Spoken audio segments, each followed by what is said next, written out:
Hi, good morning, everybody. Welcome to the Early Bird. We're going to take a look at yesterday's games as the champs are now back in the Stanley Cup Finals again. Let's talk about it coming up.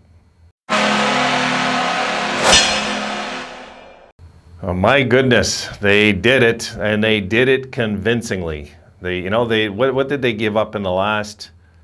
I think they outscored them. I believe it was 12-3 since that 2-0 deficit, right, in Game 3. And they gave up one even strength goal the last 4 games. This team going into the finals is primed and ready to repeat, I believe, and are going to be hell to stop. It's not going to be easy to stop this. That Tampa Bay team I seen last night would have beaten anybody yesterday. If that's what they're going to bring in the Colorado series, what I seen last night, I felt bad for the Rangers to a degree because they came out with the right attitude. They came out just best they could for a young team. And they definitely had one heck of a run, 20 playoff games. I mean, what a good playoff run for Ranger fans, for sure. The Rangers have nothing to hang their heads about. Yes, they lost the last 4 games in a row. And yes, they kind of let this series slip away. But they can take into their pocket one thing. Tampa could do this to anybody, not just them. It could be any team, that this Tampa Bay team, now primed to become an NHL dynasty. They're 4 wins away. And to be honest, I'm pulling for them. I'm kind of pulling for Tampa to get it done. And Colorado win, no harsh feelings there either. That's a team over there that's great. They're due to win one. But I don't know, this Tampa team, what I seen yesterday, my goodness, they look like a team of destiny. They just do. All right, let's take a look at it. I could blab a lot on this one. I was so impressed with Tampa Bay yesterday. I just was. They look like a team. And when they came right back and got that second goal after the Rangers tied it up, the Tampa, and what was it in this series, did not give up an even strength goal on their home ice. They did not give up. That's the one stat I better remember to mention. They did not give up an even strength goal in the 3 games in their home ice. It's kind of mind-blowing. It is. Here it is. And you see it, Tampa Bay 2, the Rangers 1, Game 6, tight series, great series. Really was a great series. This Rangers team, for a team that couldn't score the last 4 games, this Tampa Bay team had their hands full night after night after night. There was no runaway game for them really in this one. Maybe the 4-1 game, maybe. All right, storyline, let's look at it. Lightning defeat Rangers in Game 6, advance to 3rd straight Cup Finals. And the numbers, the shots kind of tell the tale in this one, but the Rangers, my goodness, they tried everything, and they just couldn't break the wall of will of this Tampa Bay team.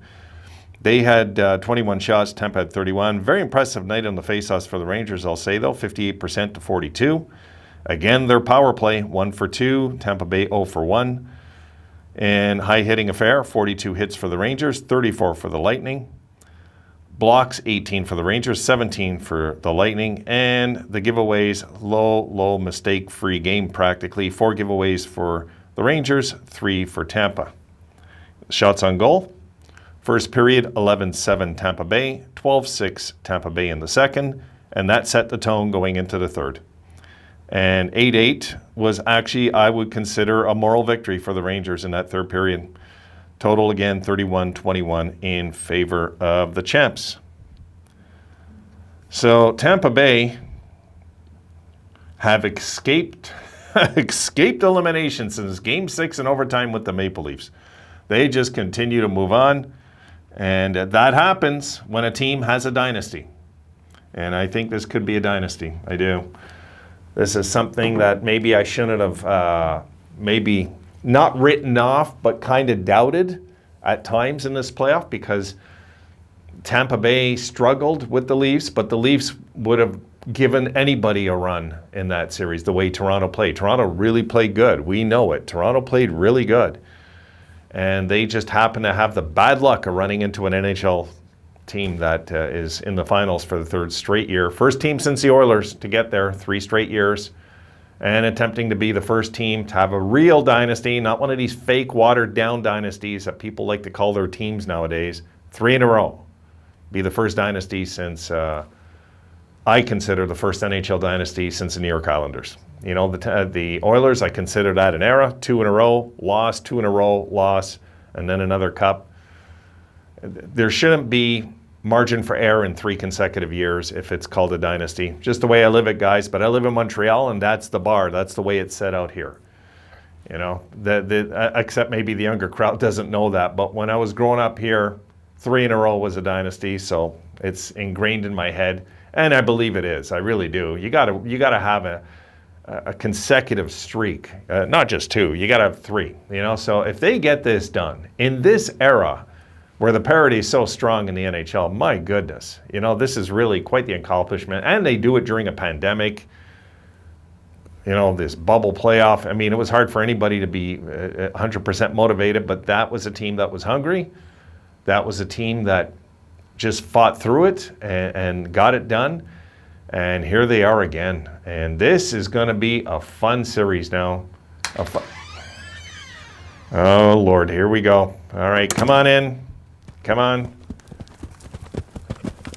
Rome has to put in his 2 cents about the Rangers, guys. I guess you knew this was coming. Come here. Yes. Hold on, let me say it. Sounds interesting. Message to all Rangers fans. You will be destroyed. There it is. All right, go play, little buddy. Go. And close the door, please. Terminate. Yes, they were terminated. Close the door. Thank you.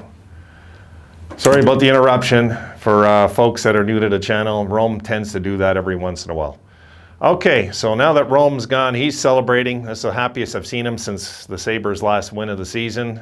He's really, really happy. He was very stressed about when they were down 2-0 Tampa. Now he can relax, basically, and watch the rest of the playoffs in peace. And I won't have to be up late at night worrying about him. So he's good.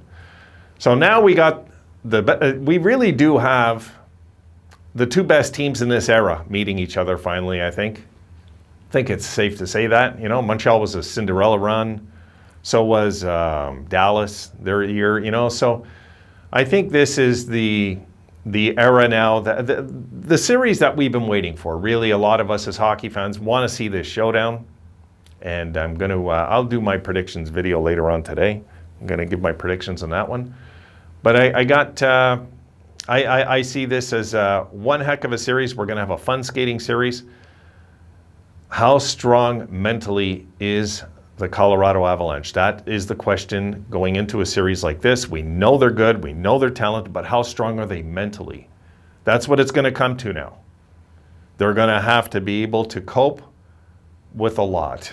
It's going to be a lot on their plate in this series. It's not going to be like the other series that they played. Not this one. This is a whole different beast they're going to be running into now. Different, you know, they're going to be running into the best goalie in the world, as we know. There's a lot going the way the favor of the Tampa Bay Lightning into this. But if you look at what Colorado's done, the only thing that might work against them is they really haven't been tested enough. Not yet. How will they react to that test? We'll see in this series. All right, I'm going to be having a busy day. I just want to get the early bird video up right away, and I will jump on here later on, guys. I plan to slap together a good day. When I get back home, I'm going to go out. I got to go get a few things, and once I'm back, though, it's back to work, and I will be giving Sabres fans some videos today. That is the plan. So I'll see you guys later on. Have a good one till then, folks.